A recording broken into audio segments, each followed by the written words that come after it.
I will go to start lesson. Okay. Once again, good morning all. Once again, good morning all of you students. So today we will discuss about Morning, the sir. political science of class 10. Okay, lesson first, power sharing.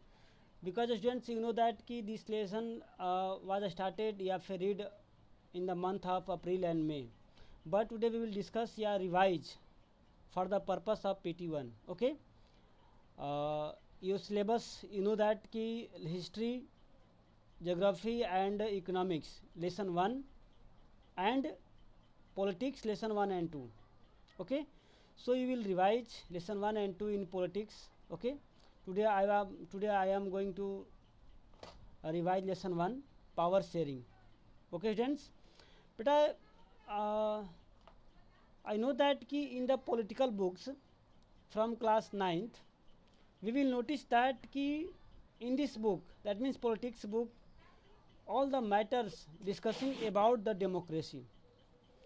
Because हम लोग इस lesson में यानी कि इस book में politics book में class 9th से ही हम लोग डेमोक्रेसी के दौर पे हैं, यानी कि हम लोग डेमोक्रेसी की चर्चा हमेशा करते आ रहे हैं. डेमोक्रेसी क्या है, what is democracy, what is the benefits of democracy, which type of government the democracy, what is the right of the people in the democratic.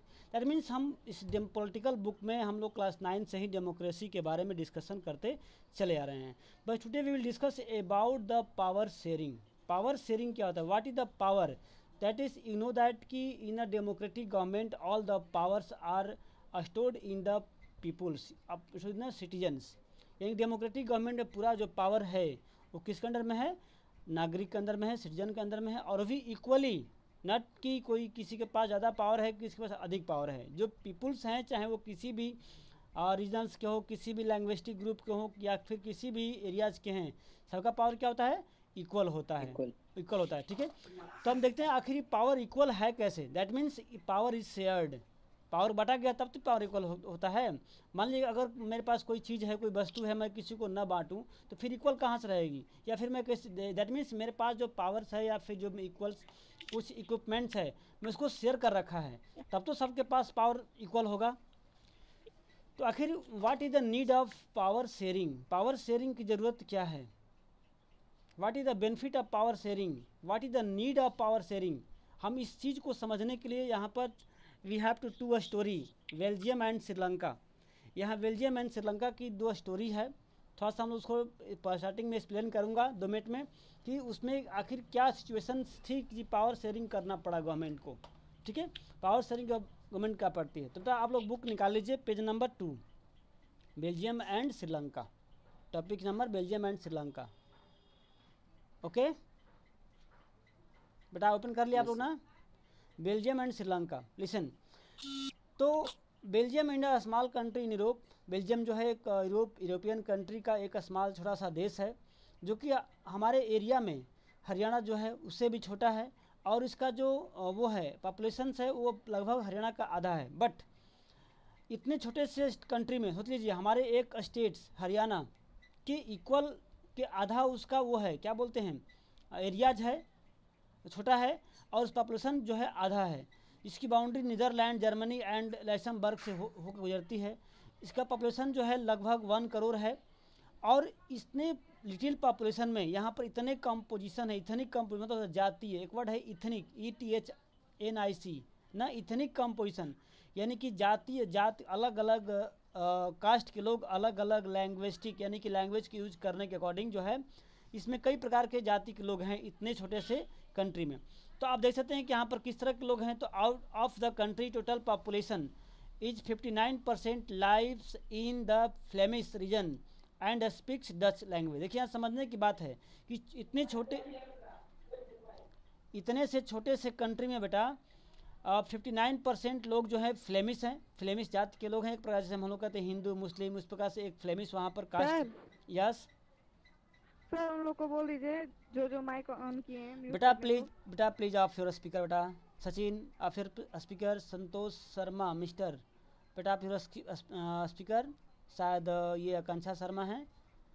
बेटा स्पीकर ऑफ कर दो. ओके, तो ये जो छोटे से एक मात्र बेल्जियम टाउन्स कंट्रीज है उसका 59% जो है फ्लेमिश लोग हैं और वो लोग डच स्पीक करते हैं, डच भाषा बोलते हैं. जबकि 40% पीपल जो हैं वो वेलोनिया रीजन में रहते हैं और फ्लेमिश यानी कि फ्रेंच लैंग्वेज यूज़ करते हैं। आप देखिए समझने का प्रयास कीजिए, छोटे से कंट्री में 59% जो लोग हैं फ्लेमिश हैं और डच स्पीक करते हैं, डच भाषा को बोलते हैं, जबकि 40% लोग जो हैं वेलोनिया टाउन में रहते हैं और फ्रेंच बोलते हैं, और रिमेनिंग 1% लोग जो है बेल्जियंस स्पीक जर्मन बोलते हैं। तो आप देख रहे हैं कि एक छोटे से कंट्री में इस तरह के, हमारे एक हरियाणा मात्र राज्य के बराबर जो है उसका एरिया है, उसमें तीन प्रकार की जातियों का मेजॉरिटी है। और जबकि उसकी जो ब्रुसेल्स यानी कि बेल्जियम का कैपिटल क्या है, what is the capital of Belgium, तो ब्रुसेल्स। Okay, very good. तो वहाँ की बात हो, जैसे मान लीजिए कि आपका उत्तर प्रदेश एक शहर है, या हमारी कंट्री की बात करता हूँ तो इंडिया हमारा कंट्री है और हमारी कैपिटल क्या है, न्यू दिल्ली। तो अगर हम पूरे कंट्री की बात करें तो कंट्री में जो है 59% अगर बात करो, तो एग्जाम्पल के तौर पर बात कर रहा हूँ, तो वहाँ फ्लेमिश हैं और 40% जो है वेलोनिया है, मतलब डच बोलने वाले लोग हैं। लेकिन जो वहाँ की कैपिटल है, जैसे मान लो कि हमारे यहाँ दिल्ली है, दिल्ली में 80% जो है पीपुल फ्रेंच बोलते हैं, यानी कि पूरे देश में जिसकी संख्या ज़्यादा है उसकी कैपिटल में संख्या कम है, और जिसकी पूरे कंट्री में संख्या ज़्यादा है उसकी कैपिटल में क्या है, कम है। तो मतलब अपोजिट बात है यहाँ पर। तब वहाँ क्या होगा, इस तरह की जो संबंध है जहाँ पर कि लोग अलग अलग एथनिक ग्रुप के लोग हैं। The majority French speaking community was relatively rich and powerful. बेटा जो माइनॉरिटी हैं, जो फ्रेंच स्पीकिंग लोग हैं, वो लगभग धनी हैं, पावरफुल हैं, अधिक पैसा है उनके पास। This was represent by the Dutch speaking community who got the benefit of economic development and educational much later. यानी कि इनको क्या होता है कि जिनकी संख्या अधिक है, जो मेजॉरिटी में है, जो ज़्यादा पावर में है, बट वो आपके सेंट्रल गवर्नमेंट यानी कि सेंट्रल प्लेस पर कैपिटल में उनकी संख्या बहुत कम है। और जो कैपिटल में, जो कैपिटल सिटी है वहाँ की ब्रुसेल्स, वहाँ पर जो है 80% जो है जर्मन स्पीकिंग है ना, सॉरी फ्रेंच स्पीकिंग है, और ज़्यादा पावरफुल हैं। इनकी इकोनॉमिक स्थिति बहुत मतलब टाइट है, मतलब क्या बोलते हैं, इकोनॉमिकली रिच हैं, और एजुकेशन भी इनका रिच है, तो इनको अधिक से बेनिफिट मिलता है।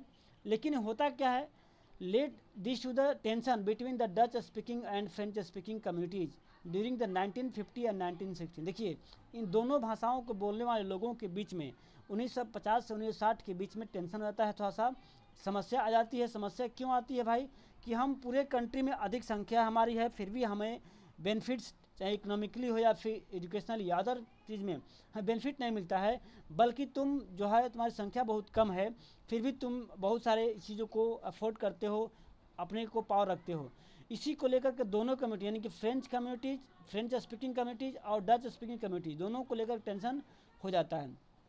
और इतना बढ़ जाता है ये प्रॉब्लम कि वहाँ पर Dutch speaking people constitute a majority of the country but minority in the capital. That means यहाँ पर इन दोनों लोगों को लेकर के समस्याएं बनी रहती है। ठीक है, तो अब बाद में होता क्या है हम आगे के स्टोरी में पढ़ेंगे, लेकिन तब तक हम एक और स्टोरी लेते हैं श्रीलंका की। अभी देखा हमने बेल्जियम में कि दो तरह के कम्युनिटी के लोग हैं, एक फ्रेंच स्पीकिंग, एक आपको डच स्पीकिंग। दोनों में जो है काफ़ी जो है टेंशन रहता है दोनों विचारधाराओं के लोगों में, अपने पावर और पोजीशन को लेकर के।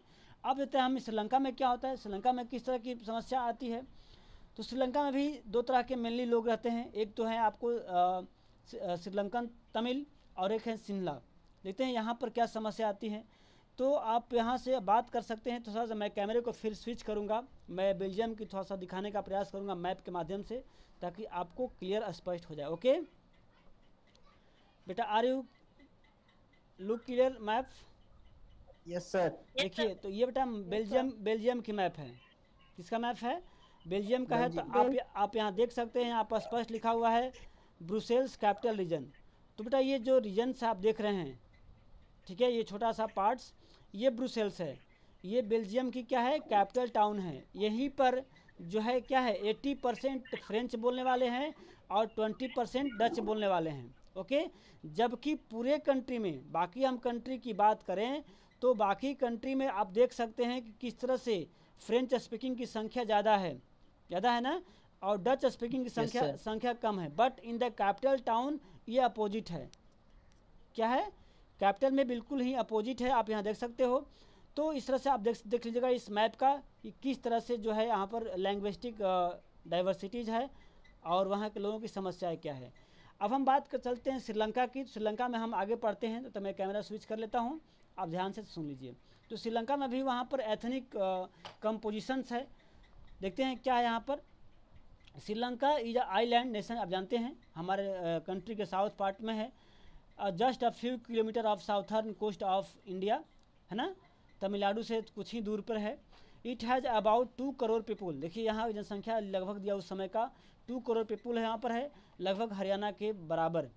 और ये श्रीलंका डाइवर्स पॉपुलेशन, यहाँ भी बहुत सारी पॉपुलेशंस हैं और अलग अलग डाइवर्सिटीज़ हैं इसमें। The major social group are Sinhala speaker, देखिए यहाँ पर जो है सबसे अधिक बोलने वाले लैंग्वेज जो है जो सिन्हला स्पीकर्स हैं, लगभग 74%।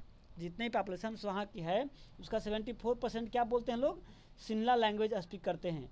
और तमिल स्पीकर हैं 18%, देखिए तमिल स्पीकर कितने हैं 18% और सिन्हला है 74%, यहाँ समझने वाली बात है। एमंग तमिल्स देर आर 2 सब ग्रुप, यहाँ तमिल ग्रुप तो 18% हैं, आप क्लियर हैं। और इसमें भी 2 तरह के लोग हैं, कौन लोग हैं, एक है श्रीलंकन तमिल्स और एक है इंडियन तमिल्स। अब देखिए 18% में बेटा 13% श्रीलंकन तमिल्स है, जिनके वहाँ पर मूल निवासी वहाँ के हैं, और एक है इंडियन तमिल्स। ये कैसे तमिल है भाई, तो जो ये लोग जो हमारे कंट्री पे जब कॉलोनियल गवर्नमेंट थी, यानी कि ब्रिटिश गवर्नमेंट थी, तो ब्रिटिश गवर्नमेंट हमारे यहाँ से लोगों को काम कराने के लिए, जॉब कराने के लिए चाय के बागानों में काम श्रीलंका में ले गई थी। और कुछ बहुत दिनों तक रहने के बाद वे लोग वहीं रह गए, वहीं के वो लोग मूल निवासी हो गए। तो वैसे पॉपुलेशंस को, वैसे पीपल्स को क्या बोलते हैं, इंडियन तमिल्स, यानी कि जो who peoples come from India, okay, and settled in Sri Lanka is known as the Indian Tamil. जो पीपल्स इंडिया से आए थे और श्रीलंका में ही रह गए, वहाँ उनके मतलब जो है वासी, दैट मीन्स निवास वहाँ का हो गए, वैसे लोग क्या बोलते हैं, इंडियन तमिल। यानी कि तमिल बोलने वाले तो बहुत कम है, 18% है, उसमें भी 2 तरह के लोग हैं, एक श्रीलंकन तमिल जो वहाँ के मूल निवासी हैं, और एक जो है इंडिया से गए हुए हैं, ठीक है। तो आप यहाँ देखते हैं इस तरह के 3 प्रकार के लोगों को देखा आप लोगों ने। लेकिन यहाँ पर और समझने वाली बात क्या है, most of Sinhala speaking people are Buddhist, जो सिन्हला स्पीकिंग लोग हैं वो क्या हैं, सबसे मतलब उसमें बौद्धिस्ट हैं। While most of Tamil are Hindu, जो तमिल वाले हैं 18%, उसमें बहुत लोग हिंदू हैं, और सिन्हला बोलने वाले लोग हैं वो बौद्धिस्ट हैं। हिंदू मुस्लिम, हाँ नहीं, हिंदू दोनों और है सर। बौद्धिस्ट, हिंदू मुस्लिम भी, तमिल हाँ speaker- तमिल में हिंदू मुस्लिम तमिल- भी है। बेटा आप लोग स्पीकर ऑफ कर लो अपना। देर आर अबाउट 7% क्रिश्चियंस, यहाँ 7% क्रिश्चियन भी है, who are both Tamil and Sinhala, यानी कि तमिल भी हैं और सिन्हला भी बोलने वाले हैं क्रिश्चियंस। आप देखा कि यहाँ पर कितने प्रकार के एथनिक ग्रुप है, यानी कि हमने यहाँ देखा दो कंट्री का एग्जाम्पल, एक देखा बेल्जियम का जहाँ पर लैंग्विस्टिक यानी कि जातीय विभिन्नता है और भाषा के बोलने के अकॉर्डिंग वहाँ पर 2-3 ग्रुप्स हैं, और दूसरा हमने देखा श्रीलंका की कि यहाँ भी डाइवर्सिटीज़ है according to the language, okay. अब हम आगे बात करते हैं मेजोरिटिज्म इन श्रीलंका। श्रीलंका में किस तरह से समस्याएं आती है, आखिर जाति अलग अलग है, भाषा भी अलग अलग है, तो यहाँ क्या समस्या आती है। तो आखिर हम पढ़ना है पावर शेयरिंग, हमारे माइंड में होता है क्वेश्चन कि आखिर पावर शेयरिंग क्यों, why need power sharing, why need share the powers, power share करने की ज़रूरत क्यों पड़ी। तो हम यहाँ देखने का बैकग्राउंड बना रहे हैं, बैकग्राउंड पढ़ रहे हैं कि आखिर क्या वजह थी कि वहाँ पावर शेयर करना पड़ा, ओके। देखते हैं कि यहाँ पर अब तक देखा हम लोगों ने कि 2 कंट्रीज है, वहाँ पर डाइवर्सिटीज है according to the language speaking, okay. बेटा ये किसी भी कंट्री में हो सकती है, हमारे कंट्री तो और वास्ट कंट्री है इंडिया, है ना। तो यहाँ पर आप सोच सकते हैं कि कितना डाइवर्सिटीज होगा। आप होता है यस सर, मेजॉरिटीज मतलब होता है बेटा बहुसंख्यकवाद, यानी कि जिसकी संख्या ज़्यादा होती है, who peoples in major position, ठीक है। जिस लोगों की जिस ग्रुप की संख्या ज़्यादा होती है, इसी चीज़ को बोलते हैं मेजोरिटिज्म, बहुसंख्यकवाद इसका हिंदी होता है, ठीक है। तब देखते हैं कि यहाँ पर क्या होता है, ठीक है। तो यहाँ पर हम श्रीलंका का एग्जाम्पल लेते हैं कि Sri Lanka emerge as independent country in 1948, हमारे कंट्री के इंडिपेंडेंट होने के 1 ईयर बाद। याद रखना आता है क्वेश्चन में कि when was Sri Lanka got independent, Sri Lanka जो है आज़ाद कब हुआ, तो 1948, ओके। यहाँ पर जो है इनको आज़ादी मिली, इंडिपेंडेंट हुआ। The leaders of the Sinhala community sought to secure the dominance over the government by virtue of their majority. जैसे जानते हैं आप कि यहाँ पर सबसे अधिक सिन्हला बोलने वाले 74% है, तो इन 74% लोगों ने क्या किया, अपनी गवर्नमेंट बनाई और वहाँ पर क्या बोलते हैं इस तरह से, मतलब डेमोक्रेटिक को इस्टेब्लिश किया। ओके, आगे देखते हैं कि as a result the democratically elected government adopt series of majoritarian measures of to establish Sinhala supremacy. बेटा जाहिर सी बात है कि जिसकी मेजॉरिटी ज़्यादा रहेगी उसकी बात फॉलो होगी, उसकी हर बात को रूल्स बनेगी। उसी प्रकार श्रीलंका ने भी अपने मेजोरिटीजियम को यूज करे कई सारे पॉलिसी को लागू किया। उसमें क्या क्या किया देखिए, यहाँ दिया गया कि सबसे पहले 1956 में आफ्टर नियर अबाउट 8 ईयर्स, ठीक है, 1948 में इसको इंडिपेंडेंट हुआ और 1956 में क्या करता है, ये एक रूल पास करता है। कैसा रूल पास करता है, as act was passed recognize Sinhala as a only official language. एक रूल पास करता है कि यहाँ पर शिमला बोलने वाला ही केवल उसको ऑफिशियल लैंग्वेज का दर्जा दिया गया और इसी लैंग्वेज में वर्क करने को उसको प्रेफरेंस मिलेगा। यानी कि इस लैंग्वेज को बोलने वाले लोगों को चाहे जॉब हो या फिर किसी हायर एजुकेशन में एडमिशन लेना हो, दैट मीन्स किसी भी प्रकार के वर्क में इसको प्रेफरेंस देना की पॉलिसी बनाई गई। कब, 1956 में। कहाँ पर, श्रीलंका में। अब क्या हुआ इसे कि all the government measures coming one after another gradually increased the feeling of the alienation among the Sri Lankan Tamils. He felt that none of the major political parties led by the Buddhist Sinhala leaders was sensitive to their language and culture. देखिए अब यहाँ पे मेजोरिटीजन जो था श्रीलंका के श्रीलंका में जो सिंगला बोलने वाले लैंग्वेज की जो लोग थे बहुत ज़्यादा थे, तो उन्होंने अपने मेजॉरिटी की फ़ायदा उठाते हुए बहुत सारे चीज़ों को अमेंडमेंट किए, बहुत सारी चीज़ें नई नई पॉलिसी लाए, जिस पॉलिसी के अकॉर्डिंग ये समझ आया कि जो तमिल बोलने वाले लैंग्वेज हैं लोग हैं जो तमिल भाषा बोलते थे, उनकी जो इंटरेस्ट थी या फिर उनके मतलब हित के बारे में जो ख्याल था वो धीरे धीरे गवर्नमेंट को डिनाई करना शुरू हो गई, यानी कि इसको अनदेखा करने शुरू हो गई। चूँकि उसमें एक चीज़ और था कि तमिल भाषा बोलने वाले या फिर जो बौद्धिस्ट लोग थे उनमें ऐसे कोई मेजर पार्टी नहीं थी कि उस को अपोज कर सके या उसके एक्ट के अगेंस्ट में आवाज़ उठा सके। इसलिए जो पार्टी थी सिंगल स्पीकर्स की, वे अपने मनमाने ढंग से रूल को पास करते रहे। तब क्या हुआ, इस कंडीशन में the government policy denied them equal political rights, discriminated against them in getting jobs and other opportunity and ignored their interest। यानी कि धीरे धीरे गवर्नमेंट जो है उनके जॉब को या फिर उनके अपॉर्चुनिटी को इग्नोर करते गई, उनके इंटरेस्ट को इग्नोर करते गई। और तब क्या बेटा हुआ, धीरे धीरे आप इसको भी थोड़ा सा मैप में देख सकते हैं, आपके पास बुक है, नहीं तो मैं कैमरे को स्विच करता हूँ, यू विल ट्राई टू सी। बेटा it is a map of Sri Lanka. Figure स्पष्ट नहीं है क्या, कुछ नेटवर्किंग प्रॉब्लम होगा, हो सकता है, तो आप भी देख सकते हैं, इसको देख लीजिएगा, यहाँ पर लिखा भी हुआ है। Okay, you will try to understand.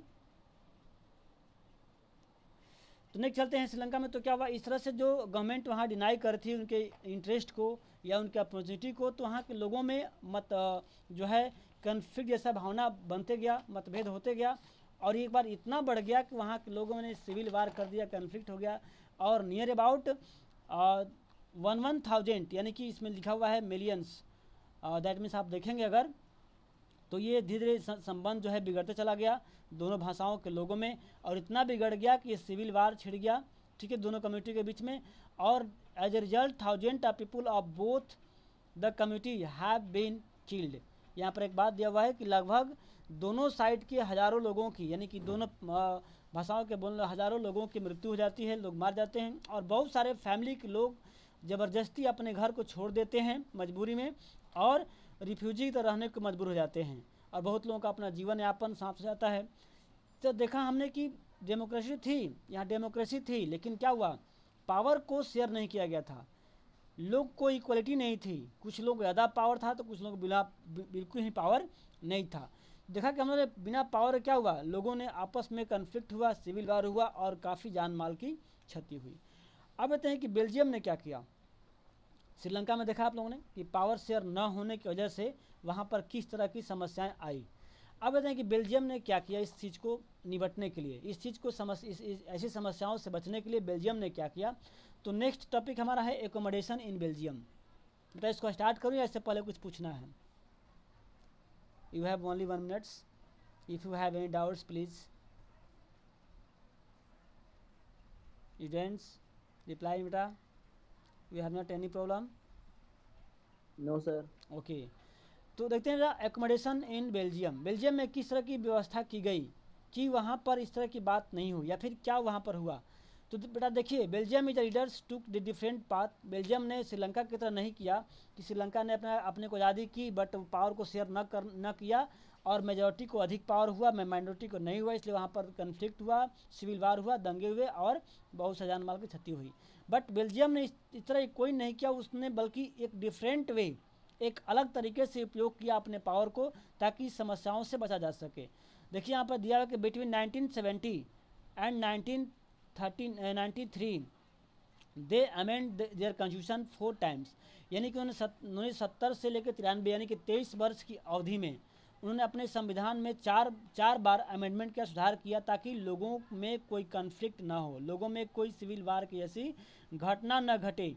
The arrangement they worked out is different from any country, it very innovative, there are some of the elements of Belgium models. तो यहाँ उन्होंने अपने समस्याओं के अकॉर्डिंग जो है, यस सर इनोवेटिव मतलब क्या होता है? कल्पनाशील कि मतलब जो हम लोग हकीकत में नहीं उसको कर सकते हैं, वो एक कल्पना है कि उसको किया जा सके।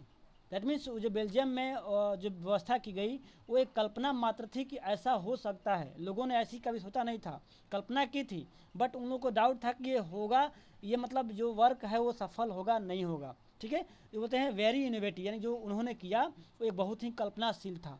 ठीक है, वो सही नहीं था कि होगा कि नहीं, लाइट आ रहा है, होगा कि नहीं होगा वो मतलब समझ नहीं, मतलब फिक्स नहीं था, लेकिन वो कल्पना किया, इसे इस्तेमाल लेकर।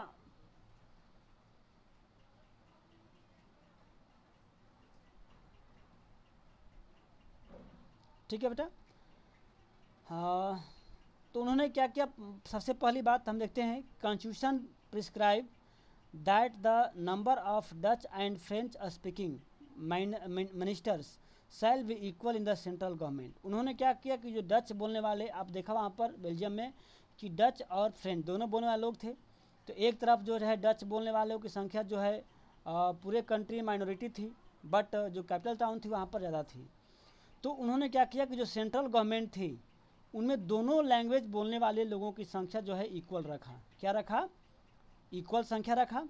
सम special law required to support the majority of the members from each linguistic group, और प्रत्येक भाषाओं के बोलने वाले लोगों के बीच में कुछ रिक्वायर्ड सपोर्टिव रखा फीचर कि भाई आप इसको कर सकते हो, आप इसको, मतलब उसे कुछ स्पेशल पावर दिया। पहला काम तो ये किया, क्या किया कि दोनों भाषाओं के बोलने वाले लोगों की पावर जो है इक्वल किया। ठीक है, नेक्स्ट दिया सेकेंड पॉइंट क्या किया, many powers of the central government have been given to the state government of the 2 regions of the country.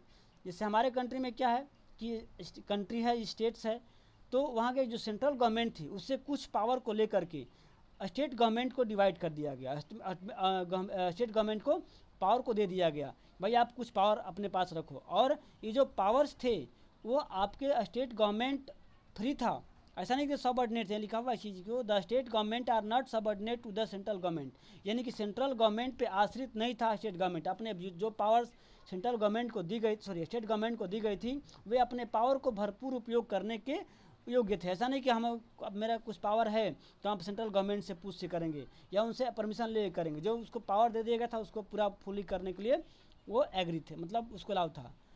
Second point, third point आता है, ब्रुसेल्स है द सेपरेट गवर्नमेंट। जो ब्रुसेल्स थी Belgium की जो capital थी उसकी एक स्पेशल, यानी कि स्पेशल जो है गवर्नमेंट थी, नॉट माइंड, स्पेशल गवर्नमेंट थी जो उसको पावर था कुछ भी इक्वल करने का। The French speaking people accepted equal representation in Brussels because the Dutch speaking communities has accepted equal representation in the central government।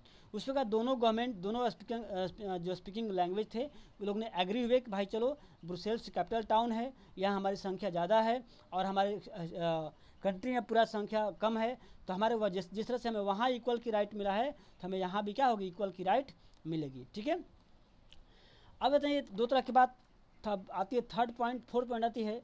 यहाँ पर देखा हमने कि पावर जो है शेयर किया जा रहा है, तो इतने पावर शेयर करने के बाद सेंट्रल गवर्नमेंट से पावर लिया गया, उसको ये किया गया, इसके बावजूद भी जो फोर्थ पॉइंट है, apart from the central and state government there is a third kind of government यानी कि सेंट्रल गवर्नमेंट और स्टेट गवर्नमेंट के अलावा भी वहाँ तीसरी तरह की सरकार भी थी, उसे बोलते हैं कम्युनिटी गवर्नमेंट। उसे क्या बोलते हैं? Community government. यानी कि जो बोलते हैं कम्युनिटी, यानी कि उसको कह सकते हैं सांप्रदायिक सरकार।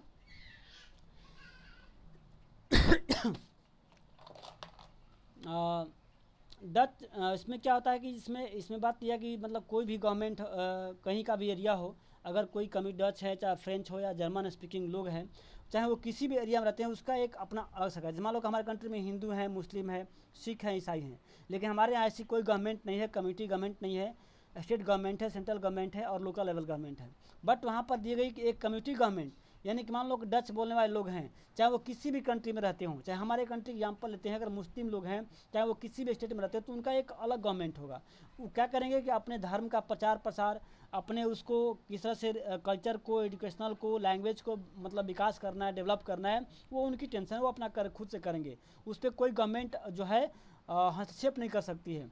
उसी प्रकार जैसे मान लो हिंदू भी हो, वो किसी भी स्टेट में हो, किसी भी एरिया में हो, तो अपना डेवलपमेंट है या अपने कल्चरल प्रचार करना है तो उसका वो मतलब वर्क करेगा। दूसरा से वहाँ पर कम्युनिटी गवर्नमेंट थी कि भाई डच बोलने वाले लोग हैं, फ्रेंच बोलने वाले हैं, जर्मन बोलने वाले लोग हैं, चाहे वो किसी भी एरिया में रहते हों, वो उनका एक अपना खुद गवर्नमेंट होगा जो अपने कल्चरल को, अपने एजुकेशनल को, अपने लैंग्वेज को डेवलप करने का वर्क करेंगे। यानी कि जो इस तरह देखते हैं कि जो बेल्जियम में गवर्नमेंट ने किस तरह से पावर को शेयर किया ताकि लोगों में क्या हो, किसी प्रकार की कन्फ्लिक्ट न हो। ओके, तो नेक्स्ट देखते हैं हम लोग। पॉइंट है आपका वाई शेयरिंग इज डिजेबल। आपने देखा दो कंट्री के एग्जाम्पल को कि किस तरह से पावर को शेयर करना वहाँ के लोगों की आवश्यकता थी, बेल्जियम में, श्रीलंका में, तो क्या वजह रहा होगा। तो आप में के पास एक क्वेश्चन जरूर हो गया होगा, इसका आंसर हो गया होगा कि power sharing is the way to avoid the conflict between the citizens.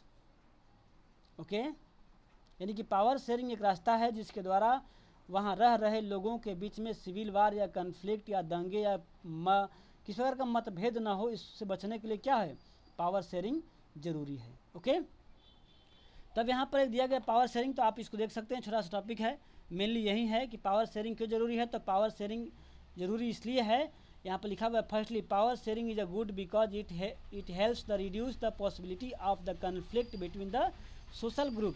यानी कि पावर शेयरिंग इसलिए ज़रूरी है कि वहाँ के अलग अलग सोशल ग्रुप के बीच में कन्फ्लिक्ट ना हो या फिर कन्फ्लिक्ट को कम किया जा सके, इसलिए क्या है, पावर शेयरिंग जरूरी है। ओके, तो हम आगे पढ़ते हैं, नेक्स्ट टॉपिक जो है इसको थोड़ा सा देखना आप लोग। और एक यहाँ पर एग्जाम्पल दिया हुआ है, जर्मन के लोग जो है पावर शेयरिंग को लेकर के उनकी विचारधारा जो है सही नहीं है, वो पावर शेयरिंग को सही नहीं मानते थे, इसलिए यहाँ पर एक बनाया गया है कार्टून, जर्मन इंजीनियर्स। देख रहे हैं आप लोग, जर्मन इंजीनियर्स का मानना था कि अगर पावर शेयरिंग करते हैं, जिस तरह से ये आप देख रहे हैं एक गाड़ी है, ठीक है, जर्मन गवर्नमेंट बनाया गया है यहाँ पर कि अगर एक गवर्नमेंट में 2 या 3 लोग ड्राइवर होंगे, चलाने वाले होंगे, तो क्या होगा, कोई इधर का स्टीयरिंग को टर्न करेगा, कोई लेफ्ट करेगा, कोई राइट करेगा, यानी कि गाड़ी जो है चल नहीं पाएगी सही तरीके से। उसी प्रकार अगर पावर शेयर करते हैं, उनको मानना था कि अगर पावर को शेयर करते हैं तो क्या होगा, हमें क्विक डिसीजन लेने में, हमें कोई वर्क करने में बहुत कठिनाई होगी, कुछ लोग कुछ कहेंगे, कुछ लोग का अलग विचार होगा, कुछ लोग का डिफरेंट वे होगा, तो गवर्नमेंट जो है कोई किसी भी पॉलिसी पर सही डिसीजन सही समय से नहीं ले पाएगी, इसलिए मैं पावर शेयरिंग करने के पक्ष में नहीं हूँ। कहाँ के लोग कहे थे, फ्रेंच, जर्मन के लोग। दिमाग दिखा कि इसका यहाँ पर ज़्यादा कुछ मतलब नहीं है उसका कार्टून का, बट हमें आपको बता दिया कि इस कार्टून का मतलब क्या है। ओके, देखिए नेक्स्ट टॉपिक जो हमारा है forms of power sharing, page number आइए आप लोग 8, कि पावर शेयरिंग कितने तरीके हैं, how many forms of power sharing, it is a good question of this lessons. Okay, how many power sharing, इसमें से बहुत नॉर्मल क्वेश्चन आता है, 3 मार्क्स का है या 2 मार्क्स का रहेगा, ठीक है। पावर शेयरिंग क्या है, what is the need of power sharing, what is the advantage of power sharing, ये आपको 1 या 2 मार्क्स में आएगा। और what is the forms of power sharing, explain each and every with examples, ठीक है। तो ये इंपॉर्टेंट वही 3 मार्क्स में क्वेश्चन आता है। तो पावर शेयरिंग का तरीका क्या है, पावर शेयरिंग कितने प्रकार के होते हैं, how many types of power sharing. बेटा इसका जानते हैं कि पावर शेयरिंग का मेन जो आपके जो डेमोक्रेटिक गवर्नमेंट है उसका मेन थीम्स क्या है। One basic principle of democracy is that the people are the source of all political powers. Democratic का न्यू ही है जो पड़ा है पीपुल के ऊपर, यानी जो भी पावर्स है वो लोगों के बीच में होना चाहिए, लोगों के हैंड में होना चाहिए। तो लोग के बीच में कैसे होगा? जब तक हम पावर शेयर नहीं करेंगे। पावर देना पड़ेगा, तब वहाँ लोगों के बीच में पावर होगा, या फिर अपने पावर का उपयोग करेंगे। तो पावर शेयर कितने फॉर्म्स है? तो यहाँ पर मॉडर्न डेमोक्रेटिक के अनुसार 4 प्रकार के पावर शेयरिंग बताया गया है। मैं उसको एक्सप्लेन कर दे रहा हूँ 1 बाय 1, आप देख सकते हैं, आप उसको समझ लीजिएगा। ओके बेटा, सबसे फर्स्ट पॉइंट है power is shared among different organs of the government. सबसे पहली बात है, गवर्नमेंट कहती है कि पावर जो है, जो अलग अलग गवर्नमेंट का ऑर्गन्स है, आपने पढ़ा होगा क्लास 9th में कि क्या है, how many organs of the government? There are 3 organs of the government. कौन कौन? Legislature, executive and judiciary. न्यायपालिका, कार्यपालिका और विधायिका, ये 3 सरकार की अंग हैं। तो सबसे पहला ये मतलब होता है पावर शेयरिंग करने का वे, कि जो गवर्नमेंट के अंग हैं, जो गवर्नमेंट के ऑर्गन्स हैं, उसमें पावर को शेयर कर दिया जाए और सबके पावर अलग अलग हो, सबका पावर अपना खुद का इंडिपेंडेंट हो। ऐसा नहीं कि किसी अदर्स के पावर में कोई इंटरफेरेंस करें। ओके, जुडिशरी का पावर है अपने पावर का फुल उपयोग करे, जो एग्जीक्यूटिव का पावर है उसको अपने को कंट्रोल मतलब ओवरऑल पावर को उपयोग करें, और लेजिस्लेचर भी क्या करें? अपने पावर का भरपूर उपयोग करें। तो पहला बात है, गवर्नमेंट की पावर जो है शेयर करना है, तो पहले गवर्नमेंट के जो अंग हैं, जो गवर्नमेंट के ऑर्गन्स हैं, उसमें पावर को शेयर कर दीजिए। ओके, इसको सब पढ़ना आप लोग, इसमें कुछ है नहीं। और नेक्स्ट है, power can be shared among the government at different level. देखिए, ये ऑर्गन्स और लेवल दोनों अलग अलग हैं। लेवल्स क्या है? There yes sir check and balance क्या पावर क्या होता है? क्या बेटा? System of check and balance. Check and balance का मतलब होता है बेटा कि ये जो पावर्स है, ऐसा नहीं कि अगर मान लो कि हमें कोई पावर दे दिया गया, तब मैं पावर का अपना मिसयूज करूं।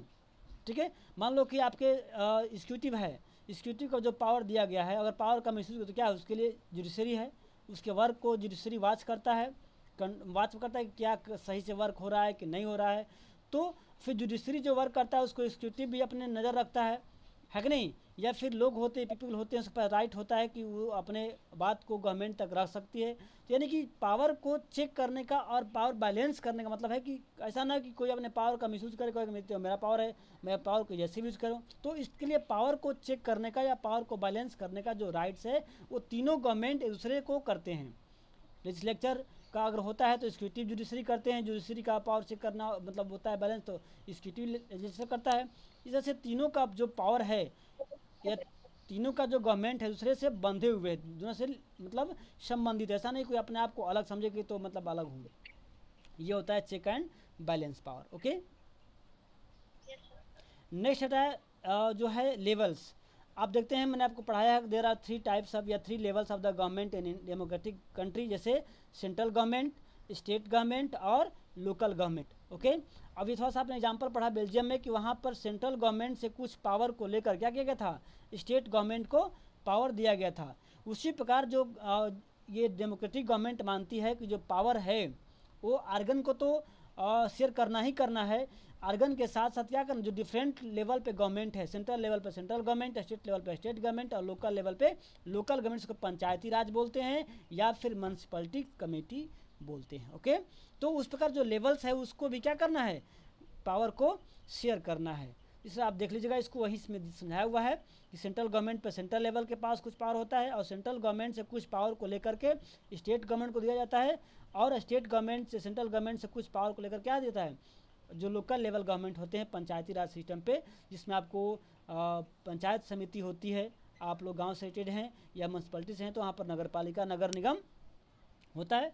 तो इसमें इतने लेवल को भी क्या किया? पावर को शेयर करने की बात बताई गई। ऐसा नहीं कि पूरे पावर सेंट्रल गवर्नमेंट के पास रखा गया है, सेंट्रल गवर्नमेंट जैसे चाहे वैसे पावर को उपयोग करे, ऐसा नहीं। पावर को लोकल लेवल गवर्नमेंट पर भी, स्टेट लेवल गवर्नमेंट पर भी और सेंट्रल लेवल गवर्नमेंट पर क्या करना, उसको पावर को शेयर करना है। और नेक्स्ट आता है पावर में be also shared among different social group. देखिए यहाँ पर जो सोशल ग्रुप में जो बात हमने की थी बेल्जियम में कम्युनिटी गवर्नमेंट की बात की थी ना, कि अलग अलग जो कम्युनिटी के लोग हैं उसके पास भी कुछ पावर होता है, पावर का उपयोग करने के लिए। तो यहाँ पर डेमोक्रेटिक गवर्नमेंट का मानना है कि अगर पावर को आप शेयर कर रहे हैं तो कुछ पावर दीजिए सोशल ग्रुप को, जो अलग अलग आपके ग्रुप में सोशल में ग्रुप्स हैं। जैसे मान लो कोई आपको लैंग्वेज के अकॉर्डिंग हिंदू है, मुस्लिम है, या फिर कोई इंग्लिश बोलने वाला है, तमिल बोलने वाला है, पंजाबी बोलने वाला है। आपको पता ना कि according to the our constitution there are 22 language recognized by the government. यानी कि हमारे भारतीय संविधान में 22 भाषाओं को मान्यता मिली है ना। तो वैसे लोगों को, सोशल ग्रुप को भी पावर देना चाहिए जो अपने ग्रुप्स की या जो अपने कम्युनिटी की डेवलपमेंट की बात सुन सके, अपने कल्चरल का डेवलपमेंट कर सके, अपने जो है भाषा का या अपने कम्युनिटी का डेवलपमेंट के बारे में बात कर सके, सोच सके। तो कुछ पावर उससे पास भी होना चाहिए। ऐसे पावर को क्या बोलते हैं? सोशल ग्रुप्स या power shared among the different social group. इसको देख लीजिएगा। और लास्ट पावर है power sharing arrangement can also be seen in the way of political parties, pressure group and the movement. देखिए, सबसे इम्पोर्टेंट चीज़, सबसे पावरफुल चीज़ ये है कि जो पावर्स जो है, ऐसा नहीं केवल गवर्नमेंट के अंडर में ही होगा, स्टेट गवर्नमेंट, लोकल गवर्नमेंट या सेंट्रल गवर्नमेंट या फिर जुडिशरी, एग्जीक्यूटिव, न्यायपालिका, जो भी है।